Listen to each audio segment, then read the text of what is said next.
పంటకు విలువ జోడించి ప్రాసెసింగ్, బ్రాండింగ్ ద్వారా వ్యవసాయాన్ని మరింత లాభసాటిగా మార్చే దిశగా ఏలూరు జిల్లా ముసునూరు కీలక వేదిక కానుంది.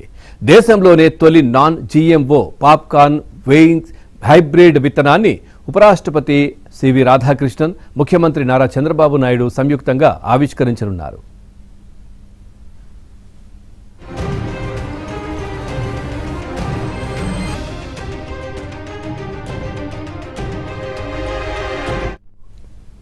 ముసునూరు మండలం కాట్రేనిపాడులో గోర్మే పాప్కార్న్ కా సంస్థ ఆధ్వర్యంలో ఈ కార్యక్రమం జరగనుంది.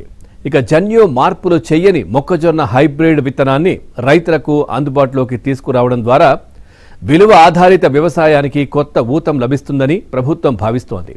ఆసియాలోనే అతిపెద్ద ప్రాసెసింగ్ కేంద్రాల్లో ఒకటి గోర్మే పాప్కార్న్ కా సంస్థ ప్రస్తుతం దేశవ్యాప్తంగా 1000 ఎకరాల్లో పాప్కార్న్, మెయిజ్ సాగు నిర్వహిస్తూ వేలాది మంది రైతులతో భాగస్వామ్యాన్ని కొనసాగిస్తోంది.